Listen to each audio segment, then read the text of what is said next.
Unpaved, Sean Salisbury here. We're bringing authentic, real stuff to you. Hardcore opinion. Sean Salisbury, a great NFL analyst, a former NFL quarterback.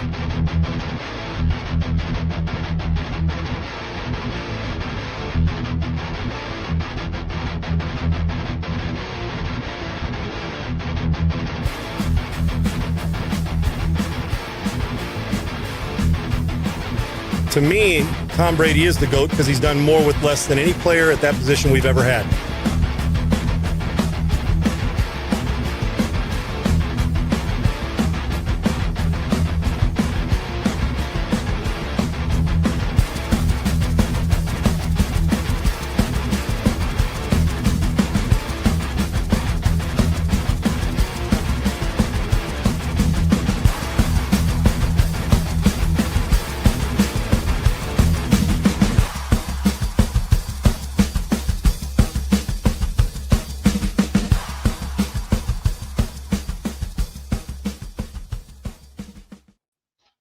What's up, everybody? Welcome into Unpaved. I'm Adam Sager. He is Sean Salisbury. You can follow us at Sean Unfiltered and Adam G. Sager on Twitter, X, whatever you call it. Go to YouTube, like and subscribe at Unpaved Sean Salisbury. Sean, we got a lot to talk today. A lot of NFL coaching carousel news and what could be happening behind the scenes. But let's first start out in L.A.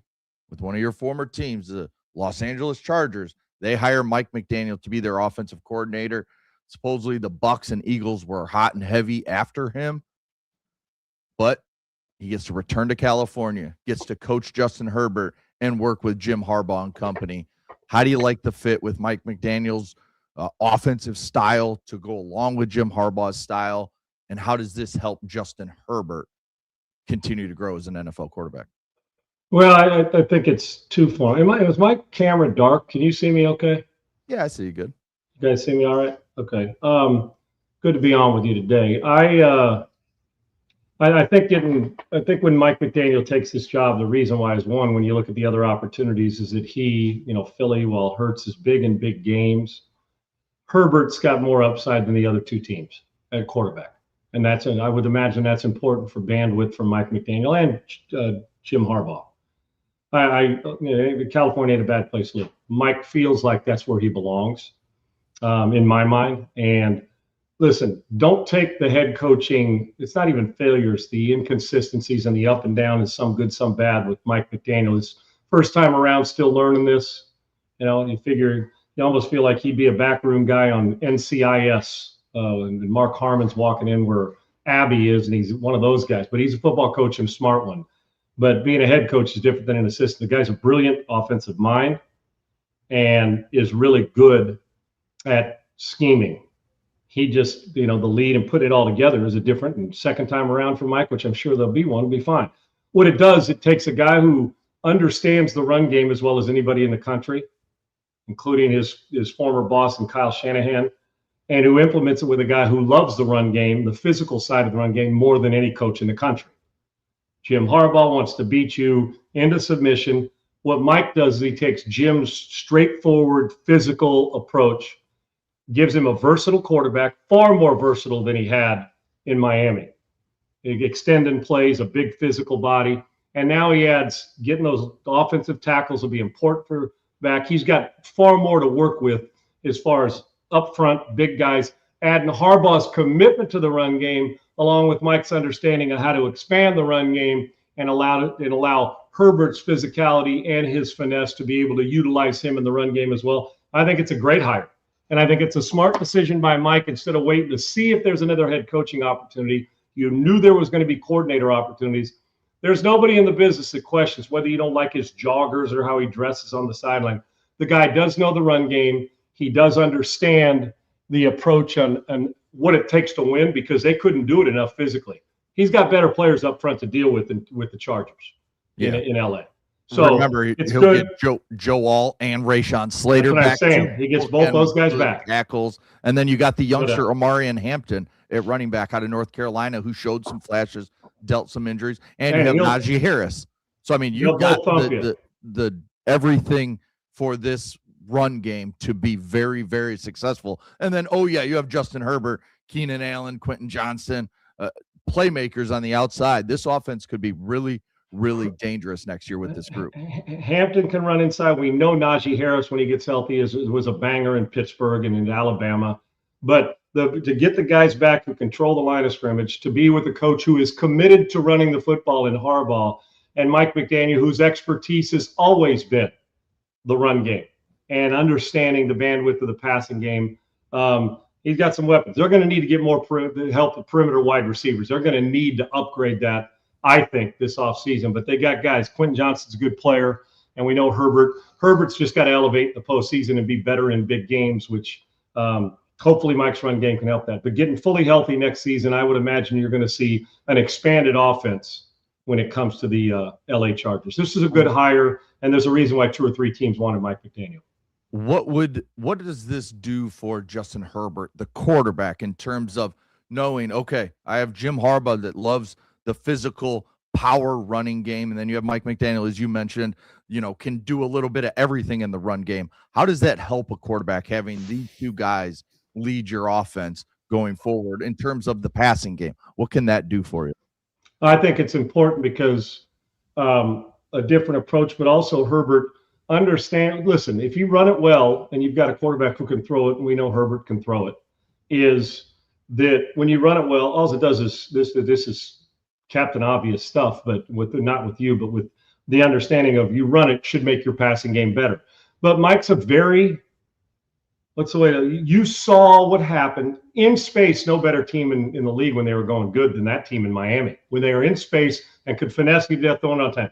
The timing of it, Mike's offense is not what it's great is you're taking a guy who has been in a run game in the past in San Francisco, goes to Miami, expands it, but understands how to get people in space, but also wants to run it, to a guy who wants to beat you physically and be, win 17-10. Now, what Jim's doing is getting out of his comfort zone of a little more finesse, hiring a guy who thinks a little different than him, but also loves the run game. And what Mike's doing is going with the guy that has the one thing Mike McDaniel hasn't had since he left San Francisco: physical. Pound you, stay committed to it. They'll never leave it. I'm just telling you, with Harbaugh and McDaniel, if you're Herbert, you're turning that huddle saying, it could be 3rd and 6. We're running the football here. They will commit to it, which takes the burden off him of feeling like he has to do everything to win, because in truth, it's not quite Josh Allen, but think about this, Sags. When they got banged up, if Herbert didn't play well, they didn't win. Right. They were not going to win. I mean, and in some teams, when you can go out and 13-20 and throw for 160 yards and still win. We saw it in Philly. We've seen it in New England at times this year. At times we've seen it in the postseason. So I think it's a great compliment. Sometimes in order to get the great compliment, you have to get somebody who thinks like you in some ways, but also thinks a little more outside the box than you. And you get this. These personalities now quirky and different, but as far as their approach to the game, couldn't be more different when it comes to, Mike understands all the nuance and finesse, and Jim just wants to, hey, if we wear him out physically, we'll be great. And you bring both in. And so I think it's a compliment to Harbaugh stepping outside of what may be his comfort zone and not believing all the stuff that goes on, that Mike is a brilliant mind. And remember, Harbaugh's background is exactly where all that, the San Francisco, he's been a part of. So he understands what Mike's all about. You can do a lot worse than Mike McDaniel. I think Mike McDaniel will be considered one of the great coordinators in the league, but you just got to stop. You can't pigeonhole him. Well, he was a bad head coach or he was an average head coach. That's okay. You can be that. We see it happen all the time. North Turner struggled as a head coach. Great coordinator. Matt Nagy, wonderful coordinator. We see it all over the league with guys who can do one, but maybe the second time around it'll be better. I think this is a really good mix. I think it's a good fit. And if you're Justin Herbert, you should like the innovativeness, the approach to outside the box in everything he thinks about in Mike McDaniel, yet you'll still have the base stuff of what you do. Here's how we're going to win. And it doesn't hurt that the most important thing they're going to do this offseason, or hopefully by next fall, is get those 2 tackles back that allow them to do the things that they want to do in the play action game, the run game, and expanding the pass game, which they're going to need to do to keep up with some of these AFC teams. Yeah, and if Mike McDaniel wants to get back to being a head coach at some point in his career, I mean, going and learning under Jim Harbaugh for the physicality part of not only offense, but defense, just that team mentality of physicality that he clearly never really had in Miami. I mean, there's no better guy to go play for when it comes to learning that side of kind of football that Mike clearly did not possess when he took the job in Miami. It's Jim Harbaugh all the way. There is absolutely no doubt. Well, there's very few guys he could go to that stand at the front that are the head coaches on the offensive side, not the Vrabels that are on the offensive side of the ball that think defensively. Harbaugh is one of the few. Jim actually, in truth, if I took Harbaugh back to his career, competitive, tough quarterback, captain comeback, in truth, the mentality Jim Harbaugh's always played with, Jim should have played linebacker, even though he's a quarterback. Yeah. If you get what I'm saying, that's how he thinks. So when you think defensively, what does that help when you're a defensive thinker? What does that mean to your offense? Well, we want to run the ball and wear your ass out physically and make a few plays when necessary. But he's got a quarterback that's better than that. He's got a quarterback that you can use at 6'6", about 240. Herbert's strength is Herbert's got some really good ability to expand his run game. And I think Mike McDaniel loves because in truth, Quinn Ewers isn't giving you that, and Tua was not giving you that. Definitely. Mike's never had that he's not had that in Miami. So he's almost had to live with the finesse and play action, getting out on time. He's got now a bigger body that they can stretch it a little more, maybe at times even hold the ball a little longer when you get the tackles healthy so you can see stuff happening down the field where it's not all timing, where you can run. And Jim's just old school play action. We're going to run it down your throat, and we're not afraid to run it on 3rd and 9. We're not afraid to throw it on 4th and 1 with the ability of our quarterback. I think this will take Mike McDaniels will reinvent himself as a coordinator, and I also think that Justin Herbert, as long as he can get over the mental stuff of not having won in January very much, or has he even won a playoff game? I don't think he has, Segs, right? I don't think he has since he's been in the league. So, but to expand him to where he knows help's coming, and it's also coming in the form of an offensive coordinator who's got a brilliant offensive mind. Well, one thing in LA next year is their press conferences are going to be must watch because you never know what Jim's going to say, and you never know what Mike McDaniel's going to say. So not that they're like crazy. It's just they get off on some weird tangents where they start talking about random shit. And everybody's like 4 minutes later, you're like, what the hell did he just say? I mean, now you got both of them in the same team, same organization. So it's going to be the conversations with Mike McDaniel and Jim Harbaugh. You want to be a fly on the wall. That might be the most entertaining. Put a mic on both those guys all season long so we can hear what they're talking about. That might be even more entertaining than an NFL football game on Sunday. So. Can you imagine Justin Herbert sitting in a meeting with those two? He's going to walk out of there 4 hours later just being like, I don't you know what's crazy? Right, he's like a 4.0 student that's smarter than both of them too. Right. So it should be really interesting when those three are talking together. There's no doubt about it. Yeah, for sure. No doubt about it. All right, before we move on to the Bills and what they're doing with their head coach opening, tell me about Augusta Precious. Yeah, I am. And let's get to let's bring in Segs. I'll tell you about it, but I want to bring in Devlin Steele as well. Hopefully our connection's good. And he is the director of education for Augusta Precious Metals. But what I'm trying to do with this, Devlin, first off, welcome in. It's great to have you again, my friend. You're looking sharp as always. What I'm trying to help the audience as we do this stuff, guys, is why gold and silver prices keep rising. I get asked that question all the time. Devlin's a lot smarter than I am about this. And what's happening to trust in the dollar and government debt, which we've talked about on here, guys, and why every American is going to feel the financial pressure, even when markets look fine from a distance and from the optics. So we welcome in Devlin Steele again, the director of education. So if you've been paying attention, gold and silver prices keep climbing. Devlin told you that. We had him as guest. I tell you that every day. So anybody who spends time breaking this stuff down in plain English, nobody does it better than Devlin Steele, who is the director of education at Augusta Precious Metals. Devlin, welcome in. Let me start pretty simple with this. Gold and silver keep rising. Why? That is a good question, and people are seeing it, and they're wondering the same thing. And that's a question that is so simple to answer because we all know why. Because trust in currency is evaporating. Trust in your dollar is evaporating. You're feeling it every day. You don't think your dollar goes as far, and you're worried. And that same lack of trust that you feel as an individual in a piece of paper, the central banks around the world feel the same lack of trust right now. And so they are de-dollarizing. And what that means is they're getting rid of US treasuries and buying gold. And for the first time since 1996, you have central banks around the world, they have more gold than U.S. treasuries. And that speaks volumes, because never pay attention to what all the global leaders and economists are saying, because they speak a lot, and we all know that. Pay attention to what they are doing, and what they are doing is buying gold and silver. You know, Devlin, it's interesting. You tell people, even me, it took me a while to get into this until being educated by Augusta Precious Metals, as far as being a little late to the precious metals party, right? And now I'm trying to hit people over the head with those gold and silver bricks, saying, listen, here's what you have to do. But people are feeling squeezed right now a little bit, right? The prices are up, savings don't go as far. So connect those dots for me with the gold, the dollar. Connect those dots as far as the purchasing power for what's going on with this. Well, that's exactly what we all work for. We don't actually work for dollars. We work for purchasing power. And when we accept a salary, let's say we accept a salary of $1,000 a week or $2,000 a week, whatever that salary that you accept is, you know what the cost of your living is. You're not really accepting a salary. You're saying my rent is this much of my salary, my car is this much, food is this much. So what you're really accepting is a purchasing power that can maintain a lifestyle.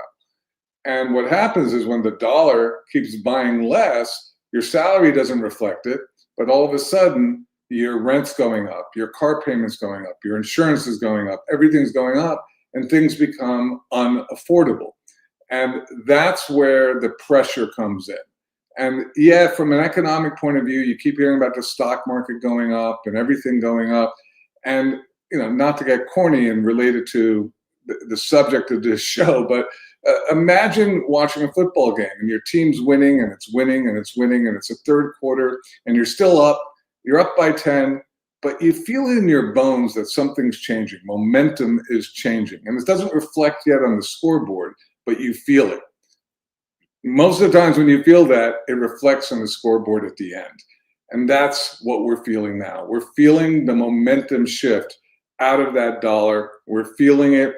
We're seeing something happening. We're not sure exactly what it is, but it's not all showing on the scoreboard yet, but we feel it. And that speaks volumes. What you feel, what your gut is telling you is usually correct.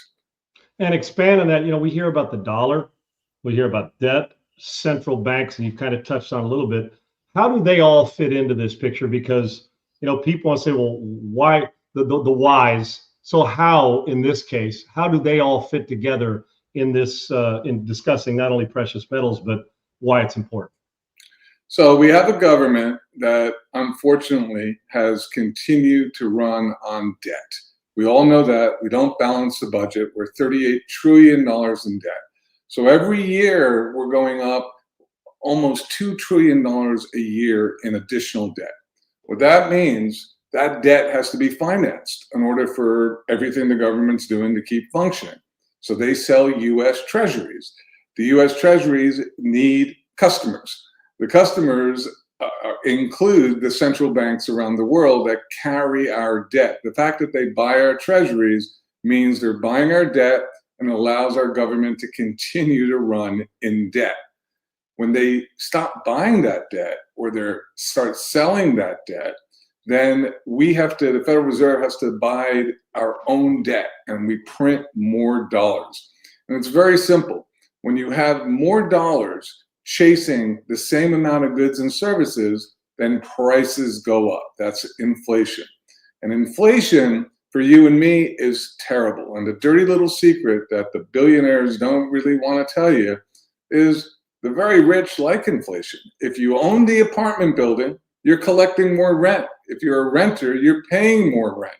So if you're the owner, not only do you collecting more rent, your asset prices go up. Assets, hard assets, but the dollar value goes down. But gold and silver have what's called an inverse relationship, meaning they go directly opposite of the dollar. So don't even think about gold and silver going up.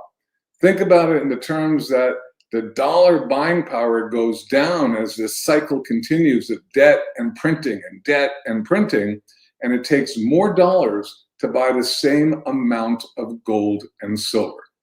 Does that break it down in a real simple way? Yeah, and it's important. I was just going to say, folks, when you're listening to this, but make sure you're hearing it too. You're not going to get it explained any more simple and direct and right than Devlin Steele, who is the director of education for Augusta Precious Metals. Okay, why is it that it seems, we talk about gold all the time, but it seems that silver appears to be moving, well, not appears, it shows that silver's moving faster than gold. Why? Absolutely, it's going much, much faster than silver, and I've been saying that for a long time. In fact, last September, I made a video and I called silver to $100. Everyone thought I was nuts. Bank of America now, we're almost there. We're at $94. Right.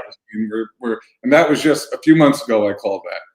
And now Bank of America says silver is going to go from $135 to $309. And we are besides the macroeconomic effects of the dollar and everything I just talked about, because silver runs with gold at a ratio, and we're at that ratio now, 50-1. But silver is an industrial metal too. So it has a dual purpose, not just the macroeconomics of the dollar, but it's actually used. Now, when you think about AI, electricity, all the different functions, including now what's happened is the new electric vehicle batteries that don't use any silver, the new ones are all going to use silver. This is putting such demand on a metal that has been in a supply deficit, meaning we've been using more silver than we've been able to mine for the past 5 years in a row, on a track to being so available that's why they feel prices are just going to continue to shoot up, because we just don't have the silver available to mine, to supply all the demand that's out there. All right, so we're listening. You're explaining it in such a simple way. So to close this out, somebody, when they get off this, when this show is over and they go about their business during the day and they start thinking about money and stressing over retirement, and what about the dollar, and what about gold and silver and precious metals? But then Devlin Steele came on and said, here's what I need to take away from this. What should they take away from this today? What you should take away is that you cannot put your trust 100% in paper. And you have to have a portfolio that is balanced and prepared for anything that might happen and where the economies are going. The dollar has lost more than 97% of purchasing power since it's been introduced. If you just think about it, ask yourself this question: do I believe my dollar is going to buy me more in 5 years or less in 5 years?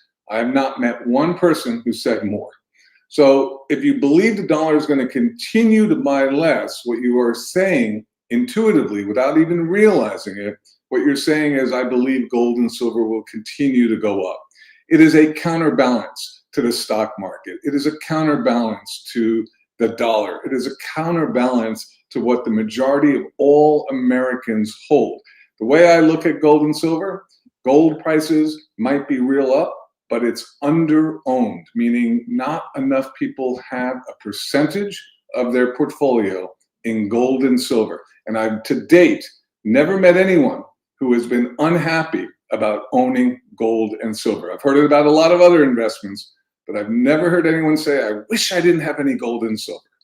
Well, that answers what would have been my final question. Why wouldn't you? And you did. Do you have like a minute and a half to like go one sentence rapid fire on a couple questions I have for you? Can I keep you for about 2 more minutes? All right, let's rapid fire. It's our bullet round, right? How much gold and silver, how much has it gone up over the last year?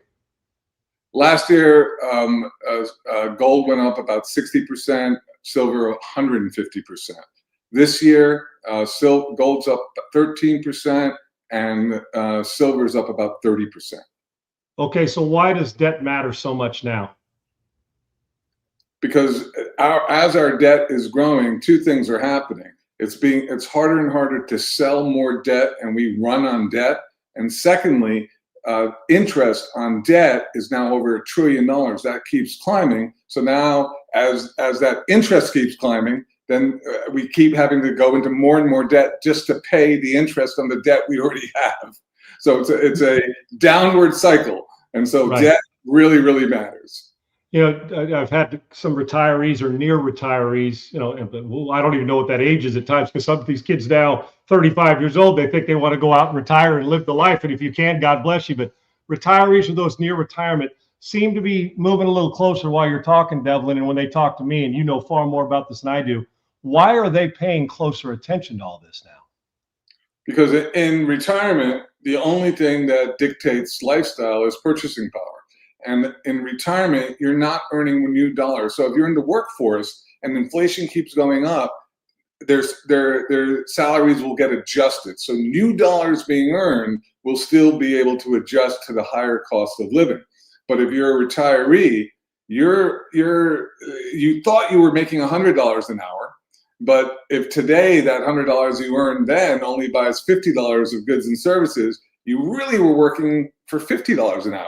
And you can't afford your life anymore. And that's why we see retirees having to downgrade. It is an insult when a retiree who's worked their whole life, bought their house, and then has to downgrade, has to simplify their life because they can't afford their life that they worked their whole life for. Tragedy. It just infuriates me.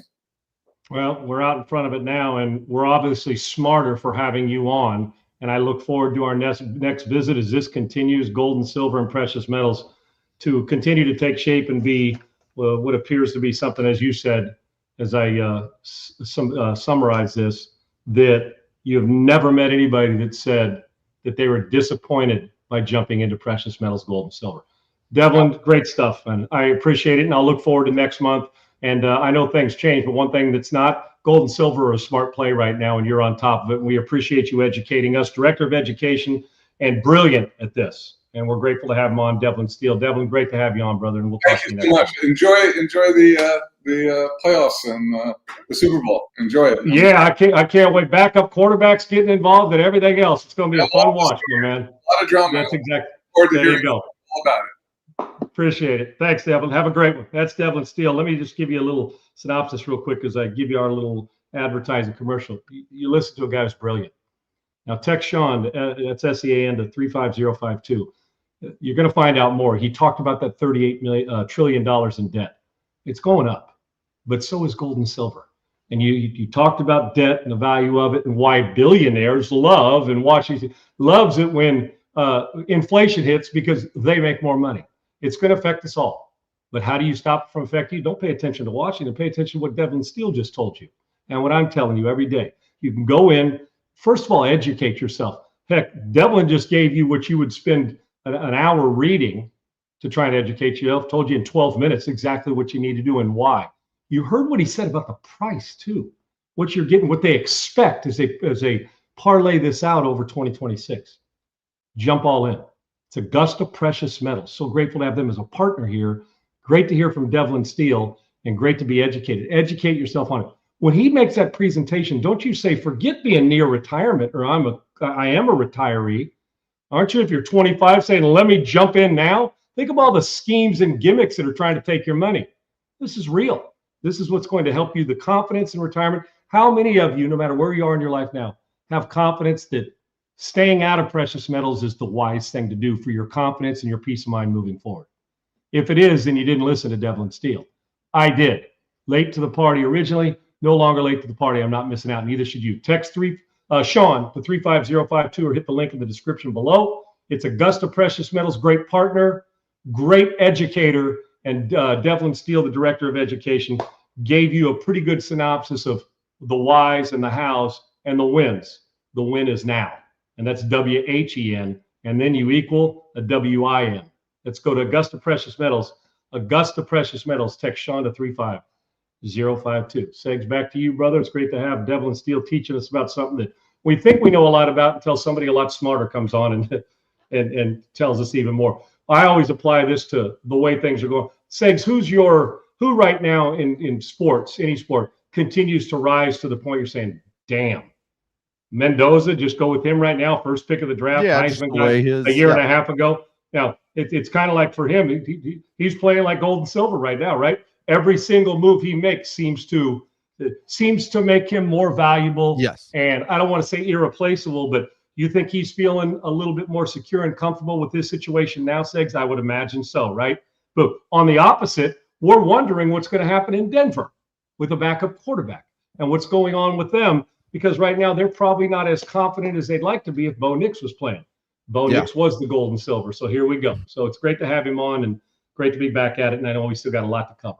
Yeah, and you mentioned the Denver Broncos. Who'd they beat last week? And that's the Buffalo Bills.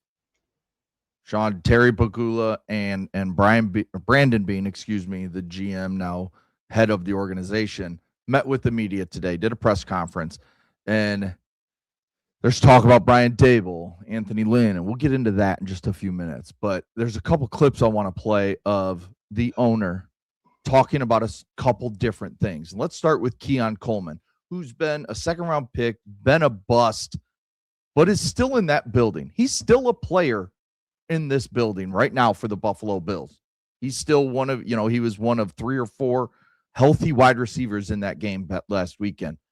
This is what Terry Pagula had to say when a reporter asked Brandon Beane about the Keon Coleman draft pick and what the status of him is right now. Here's what he had to say.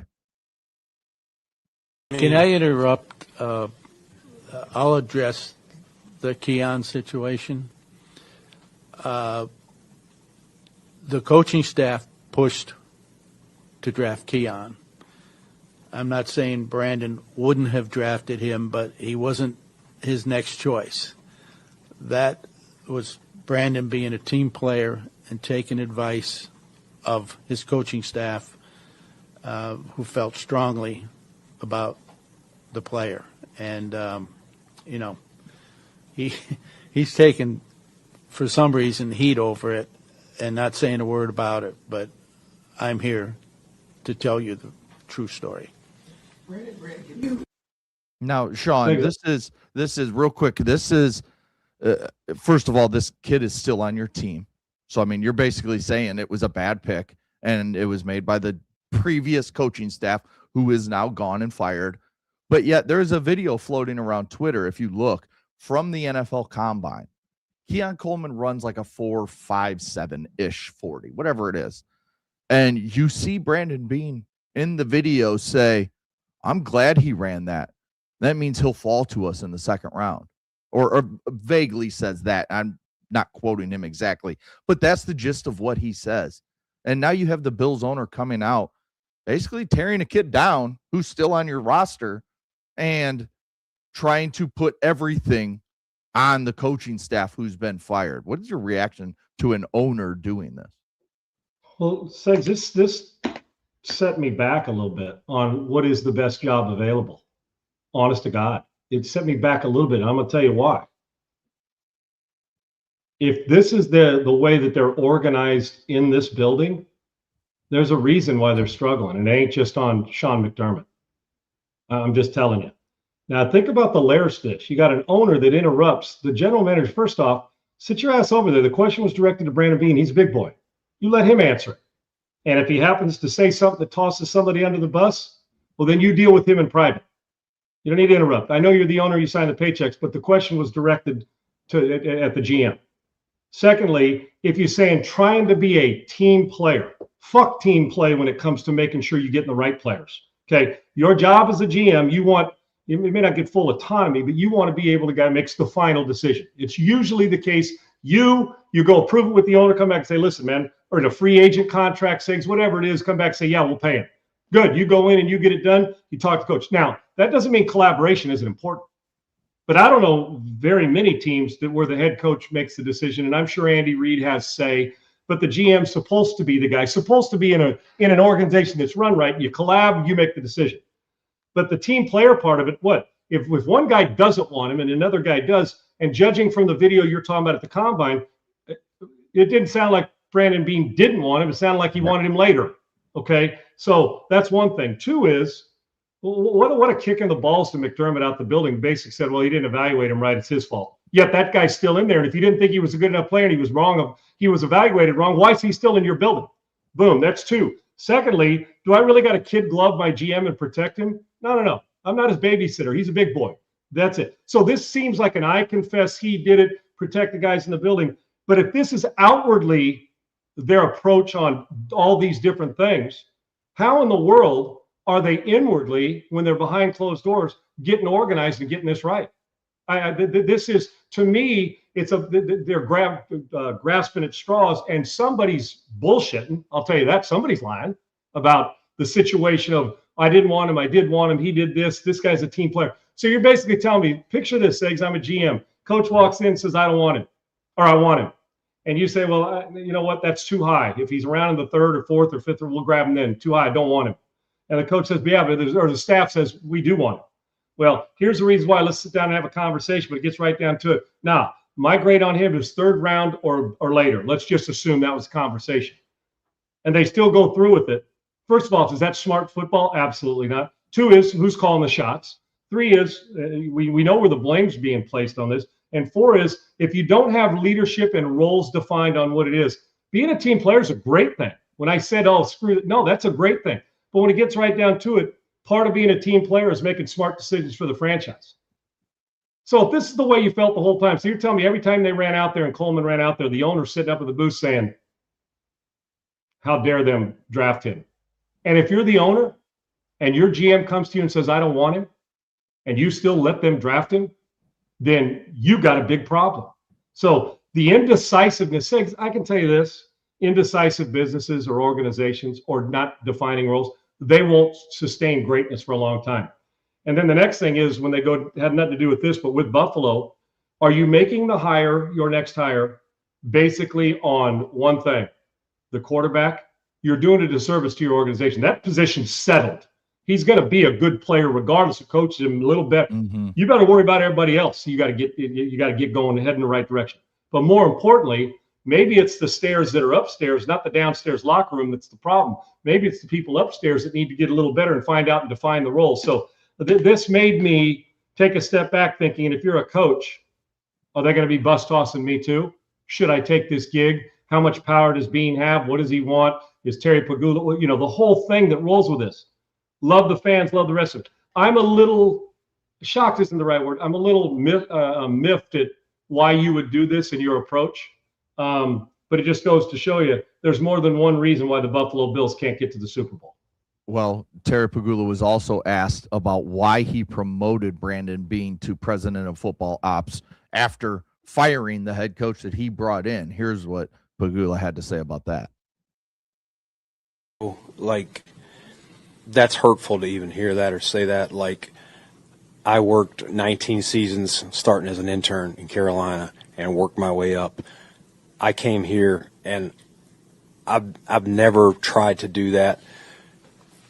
I would love for anyone who's making that accusation to walk in these doors and ask any person, player, coach, trainer, anyone.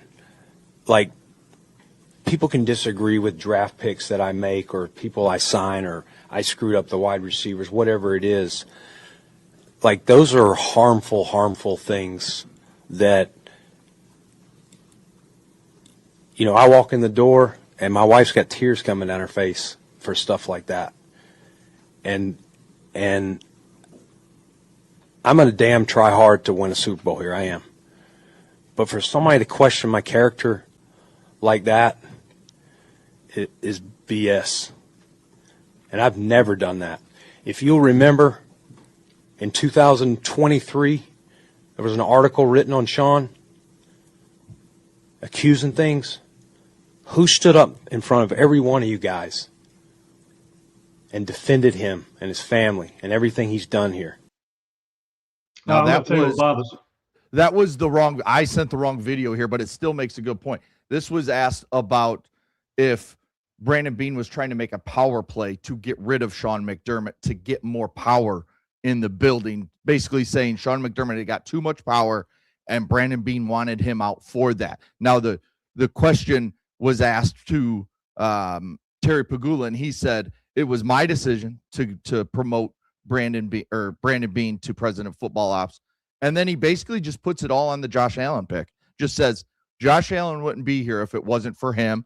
So great. He puts everything on the Keon Coleman pick on the coaches, yet the Josh Allen pick is 100% Brandon Beane, and that's the only reason Josh Allen's here. I mean, it's a mess in Buffalo right now. I've sat here and wonder what would Buffalo be like if Josh Allen wasn't the quarterback. Where would they be as an organization? They got good players, but overall, maybe exactly. So, Segs, here's my concern about this. Listen, I don't know Brandon Beane, but I mean, I followed his career. Obviously, when you've played it and covered it this long, I obviously followed the steps up the ladder that he's taken to get there. I don't think, we're allowed to question whatever you want. I don't think anybody's questioned that he took the steps to get where he's at. I think in this situation, coach gets fired, getting a promotion where the GM and the president, of football off. Who knows why Pagula makes these decisions and why owners make decisions? They fall in love with the guy, and that's it. It happens in every organization or a lot of organizations in sports. It just does. One guy likes one doesn't like the other. One guy's got the ear, the other one doesn't. The coach may not have the ear, the GM may, and vice versa.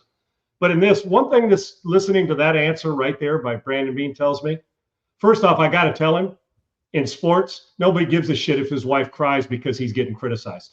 No, they just don't.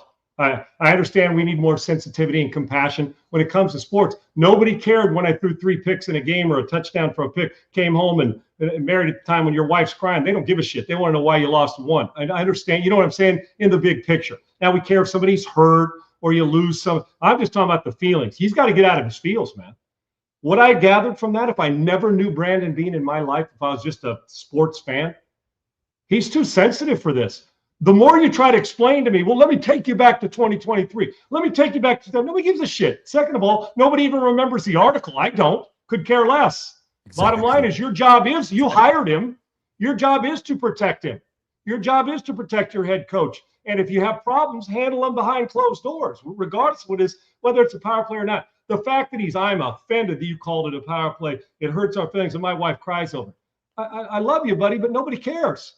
There are a lot of things. Hell, I cry over shit too, but nobody cares. I come on here, all you've done is open up a can of worms saying, boy, oh boy, see those 2 rabbit ears? You got to let them go. And then have you ever noticed that person who tries to over-explain and doesn't really know it? Then he gets back and he's caught up and boom, boom, Dude, the bottom line is you don't need to do that. You simply say this. Sean McDermott was a great coach here. We were on the same page most of the time. Everybody has disagreements, but I can tell you this. We were lucky to have Sean McDermott as a coach. I'm going to do my best to get us to the Super Bowl. Whatever you guys think about the past and power play, you're going to write what you want anyway. I know what's going on in this building, and leave it. Over-explainers tell me over-rabbit-eared, over-sensitive. And if you want to be a successful quarterback, GM, athlete, head coach, the last thing you can be is rabbit-eared and sensitive. Okay, you just can't. So this just, it reeks of, dude, are you worried about what other people's validation of you? Or are you worried about the validation and the approval in your own fucking building? That's where I'm lost with this Brandon Beane thing. I'm not questioning if he knows personnel. Every GM that's ever, the greatest Hall of Fame GMs, Ron Wolf, it doesn't matter. All of them have missed on picks. Right. They all have. And they've hit on them, even the great Baltimore Ravens who hit on, seemed like player after player. Well, when's the last time they won a Super Bowl? It's been a minute. So they're going to miss on stuff too. But to over-explain, this tells me there's some disarray. And then he said in that, he said, people can criticize me all they want about bad draft picks. Well, then I just want to know, my follow-up would be, who drafted Keon Coleman? Yeah. I'd stare at him, not Terry. Who drafted Keon Coleman? Using him as the example since that's part of this. Yeah. And if he says, well, and stammers, I have my answer before it comes out of his mouth. If he says, Sean McDermott drafted him in the coaching staff, you know what I would have said? Well, you're the GM. Who makes my next follow-up? Who makes the final decision? Well, I do. Well, then why'd you let him talk it out? Well, they were sold on him. Well, you're the GM. So are you the GM or are you relying on everybody else? So when something goes right, you can take the credit. When something goes wrong, we can give you the I confess he did it shit. That's what's going on here in Buffalo, and that's a problem. And if you're the next head coach, you got to be awfully concerned that if something goes wrong or a pick doesn't hit, it's all, hey, I confess it's the coach's fault. Yet I'm the GM. I got the power. Now I'm the president and GM. There should be no draft pick if you got final say that you should ever put on the coaches. They're given their evaluation. It may be different than yours. That's why you make the final pick. So when it gets right down to it, you're the one who has to answer for it, not Terry Pagula and not Sean McDermott. Sean McDermott's responsible for the X's and O's and how they execute it. You're responsible for the cupboard you fill with players. And then when they address, even if McDermott did make the pick, you know what a great GM and a great owner would have said? We collabed on it.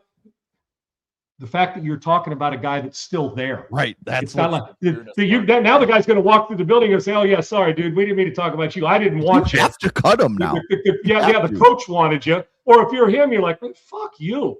Right. I got the GM who didn't want me, the owner didn't want me, and the coach did, and you ran him out of the building. Let me follow him to wherever he goes next. I mean, look at the dysfunction. I think we have this affinity, and I was one of them. It's Buffalo. They haven't won a Super Bowl. My buddies and Jim Kelly and guys I know that played there in the past, right? And now watching Josh Allen. But maybe, just maybe, there's a deeper-seated problem as to why this team's not advancing. Because they got the one thing everybody begs for. Yep. A dynamite, lights-out quarterback. But they got the one thing nobody wants. Indecision of who's the power guy and who's making the final decision. Indecision gets marriages. Indecision screws up companies, brings marriages and families and friends to their knee. Indecision and indecisive. There's nothing worse than that. Make a decision, live with it, collab on it, and then we know who's got the final say. And then if you're the head coach and you wanted him but didn't get him, you live with it. And you find a way to get somebody else in there who can play. This is a deeper problem, in my opinion, than we're even going to make it. Yeah.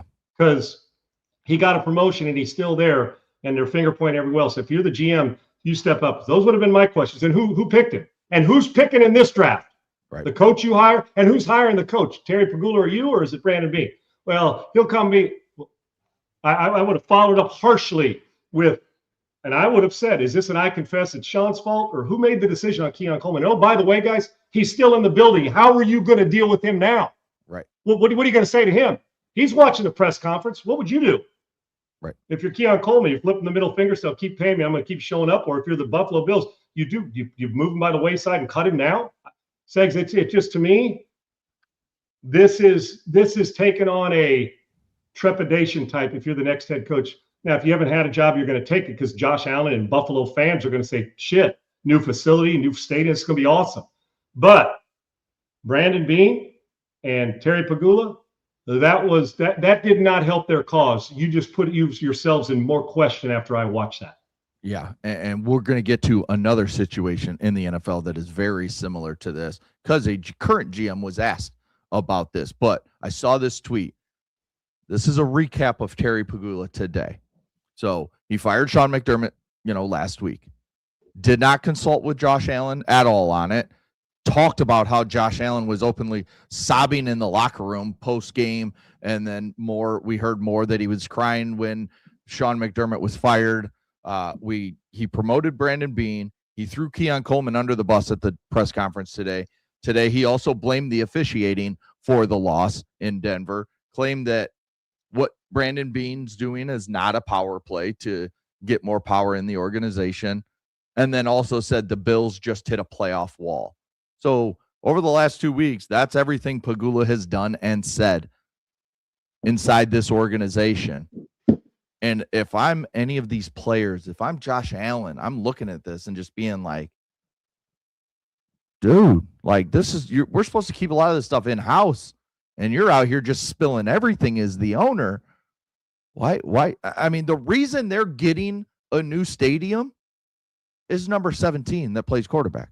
That's the only reason they're getting a new stadium, because he took them to heights, and Sean McDermott took them to heights, had the most wins since Josh Allen was drafted.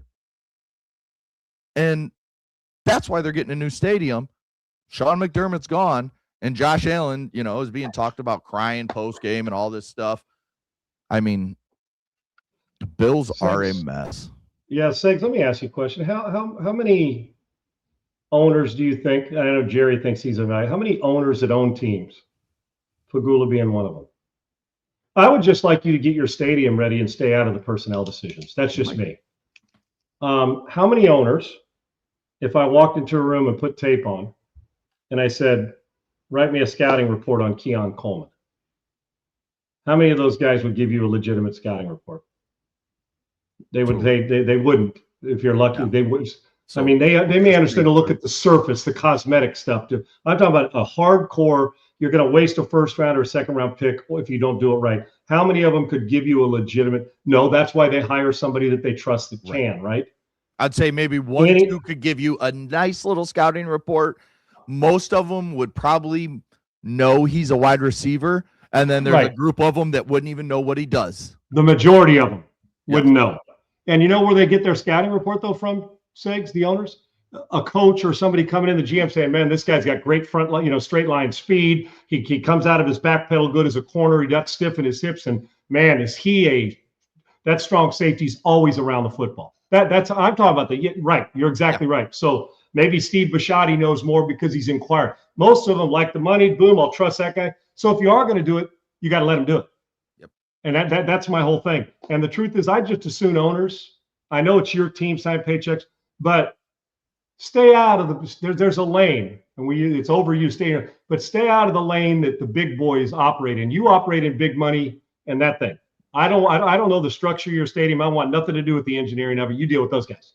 Let me deal with the engineering of my football team, and let me make sure I pay. What are GMs getting paid now? $6, $3 million a year, some $2, $3, $4 million, depending, somewhere in that range. Some might be 5. Yeah, low to mid 7 figures, right? Yeah. Depending on who they are. Okay. Well, if that's the case, I empowered you, dude. You know what? With the good, we're going to pat you on the back and kiss your ass. And with the bad situation like this, I'm the owner. You handle it. That's why I hired you. Matter of fact, should have been the opposite. When he interrupted, he should have looked over at Pagula and said, I got this, sir. I got this, Mr. Pagula. I'll handle this because I'm the one who was responsible for drafting his ass or allowing it to happen. Yet, while he's saying that, the dude's still in the building. Yeah. Meaning the wide receiver. It's crazy. I guess we find out about dysfunction when, what is the saying, Segs? The saying about don't open your mouth, because when you open your mouth, you leave no doubt that you shouldn't be opening your mouth. But there's a saying, regardless of what that saying is, you get where I'm going. Sometimes 2 ears on one mouth is good. Allow the guy you pay $3 million to handle that. And if I said, hey, man, what's this new suite going to look like? Terry, jump on in, man, and tell us all about your new stadium and what you've won. Come on down on the motherfucking Price is Right. Yeah. There you go. 100%. All right, Giants introduced John Harbaugh. Here's what Harbaugh had to say just about what the Giants are going to be about in his tenure. Qualities do you prioritize in the players that you acquire and that will play for you for the New York Giants? Well, I mean, there's a lot of qualities that go into it. I mean, Joe's got lists and lists of qualities for all different positions and all that you'd be looking for. But to me, the number one thing is we have to have guys that love football. I mean, you just have to. It's football. What are we here for? What do we do? What is this building for? It's for football. This is a football team, and we need guys that love everything about football. They love the games. They love the practices. They love the weightlifting. They love the meetings. They love the dining hall, They love every part of football, man. And if you love football, guys, you're going to want to be here. You're going to want to drive in that parking lot every single day. You're going to want to walk through those doors. You want to walk up in those halls. You're going to want to get in front of that tape and watch tape every single day because you're going to be around a bunch of guys that love what you love. They love football because that's what we're going to be doing, football, all the time, every day. And if there's guys, around that don't love football, Joe, we're probably going to let those guys go play somewhere else, because if you don't love football, you're not going to love it here because we'll be doing football. That's the plan. All right. I have a hunch that they're going to play football in New York. I mean, John, but you know what? That's exactly what you want to hear from your head coach, though. No doubt. And I like the fact that his little power play was, hey, Joe, talking to the GM, if they're not going to love football, then maybe they're not going to be here. John likes it. Right. We're going to collab on this. But the truth is, John Harbaugh is a football coach. And he's exactly right. I asked one question before I train any quarterback. Does he love football? Not does his parents love football. Does he love football? Right. Because I've said this to you before. It's easy for your parents at 16 to say, go work. We paid for it. We owe them it. We paid for this, so you got to go work. Or the kid to tap his parent on the shoulder and say, I haven't trained in a week. I need to get with Coach Salisbury. Why? Because the guy loves football. And I am with him. I think there's too much of, I don't love football, I love a paycheck. And that's fine. We all want to get paid. But that wears off because once you get punched in the face 15 times, you get your ass kicked, it's no fun. Do you love football? And when you say, well, doesn't everybody? Absolutely not. Because the process of loving football is boredom, is throwing slant routes 47 times in a row at practice every day, the same thing. taking center snaps during individual before the team gets out there. So throwing routes on air, the same stuff. Going to the meeting room, you're tired as a son of a bitch because you're beat up and you got to do it again. And you can't do it if you like it. If you like it, you'll get by sometimes and then you'll disappear. You have to love it. And in watching some teams, the Giants look like some guys, but you can sometimes love golf if you're Tiger Woods and still shoot 68 because you're that talented, not relying on the guy next to you unless it's a Ryder Cup. And your caddy doesn't have the club in his hand. With this, if 7 guys love football and 4 don't, you're getting your ass kicked, period. So the emphasis on culture of when you walk in this building, you're going to love football. It doesn't look to me like the Giants, the Jets, some of the times the Saints, the Raiders. It doesn't look to me like everybody's loved football. Hard to do. But I can tell you this, teams that win, we know they got to make plays. But I got news for you. Indiana loved playing football. Friggin' loved it.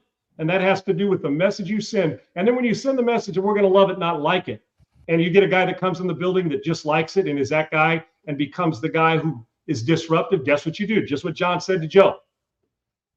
He won't be playing in this building. And then you got to stand firm on that regardless of who they are and say, he doesn't like football. I mean, he doesn't love it like we do. He's not part of this. He's a good player. Maybe he loves it somewhere else. He don't love it here. Time to get out. And if you're not willing or don't have the balls to do that, then you will not last in this business and you will not win.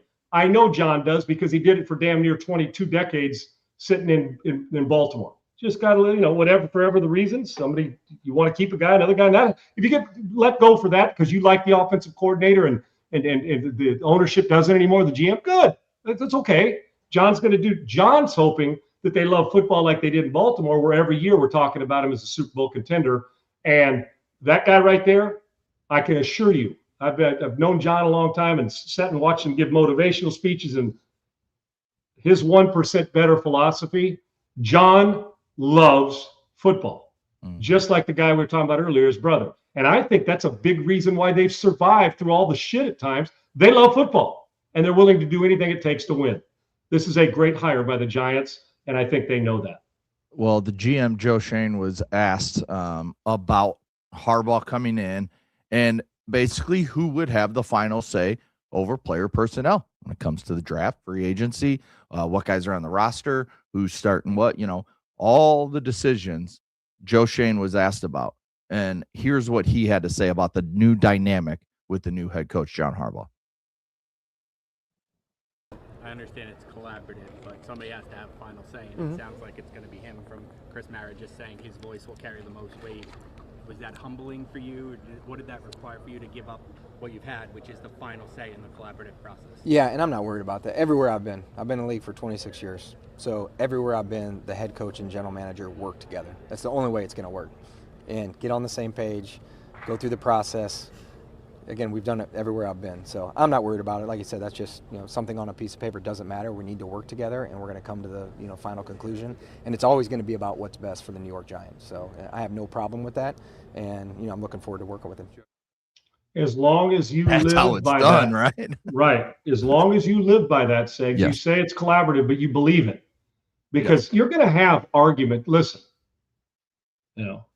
everybody gets frustrated. Pre-show, I was frustrated. Okay, everybody gets frustrated, right?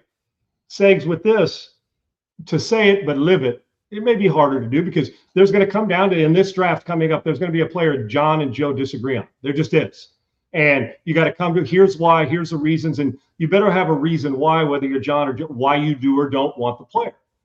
It's rare in the league now, maybe getting more where the coach empowerment of, I don't just want you to put the groceries in my cupboard, I want to be able to shop for them too, is becoming certain teams. But most teams, the GM is going to have the final say. So this is a little bit different as far as what we're used to on a normal basis. Things continue to change and evolve in sports, and this is one of them.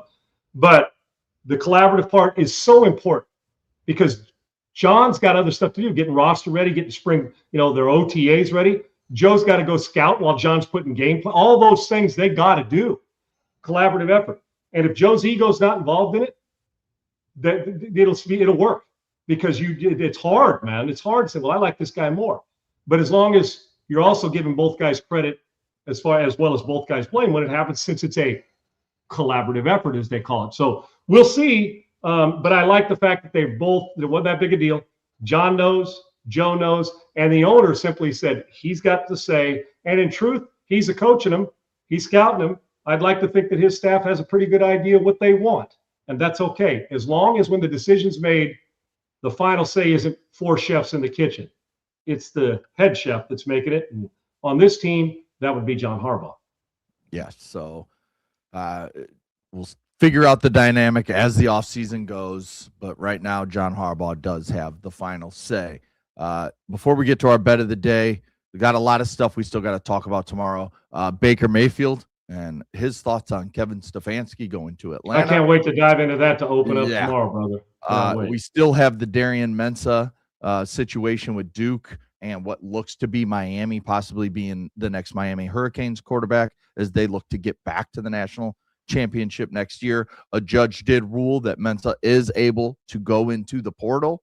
So it sounds like from everything I've been reading on Twitter throughout the show and before the show, Duke will enter him into the portal today, and then Miami will essentially. Yeah, I wouldn't want him back if I'm Duke. Yes. He's not all in. He wants to chase money, and that's on him, but I wouldn't let him back in my – I wouldn't want him – I'm sure a good kid, but I wouldn't want him back in my building, Segs, because I got to have guys, as we talk about, love football and love football at Duke. Yes. A little easier to love it at Miami because they're a little bit better. But you lose a guy. Okay, if he doesn't want to be there, go. You'll be better off without him. You just have to find him. It's hard to scout those guys, but he's a good player. But Duke football will live just fine without Mensah. They just will. Yeah, we can kind of get into that a little more tomorrow. And what does Mensah mean for the Hurricanes as a quarterback that some think could be viewed as maybe a first-round pick in not this year's NFL draft, next year's NFL draft after his year in Miami? But our bet of the day, as we always do, Sean, we're going a little different. We did it last week. We're going to do it again today. We're going to look at the final 4 teams and where Kelce has them in terms of Super Bowl champions. Right now, they have Seattle with a 40% chance. They have the Rams at 28, the New England Patriots at 27, then, of course, the Denver Broncos without Bo Nix at 8%. Which odds do you like best here? Obviously, if you take Denver and they go on to win it with Jarrett Stidham at quarterback, you can win a lot of money. But where would you lay your money as we stand right now with the final 4 teams? Segs, for me, since that 28, Denver, they had great odds. The problem is you're not sure how their offense is going to function. So that you may be giving money away, although you only got to win 2 now with a backup quarterback. We've seen the movie. Like I said, I've seen it with Hostetler. I've seen it with with my guy in Nick Foles in Philly. It happens. Well, you could even say Brady, but it didn't happen in the same year. It comes in for a great player like Bledsoe and goes on and wins $8 million of them. To me, it's the Rams. The Patriots, Rams, 28, 27%. That's 6-1, half dozen the other. Because I think of all 4 of those teams, if they all 4 play their best this weekend and in the last 2 in February, I think the Rams have the most upside and the best team. I do. I think they have the best team. They're not dealing with a running back injury. They're not dealing with a quarterback change.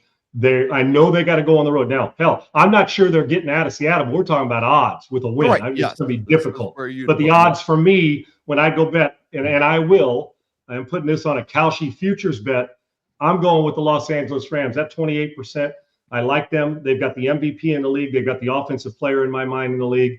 They can run it. They're well coached. They're experienced in these big moments. The front 7 has the ability to shut down a game.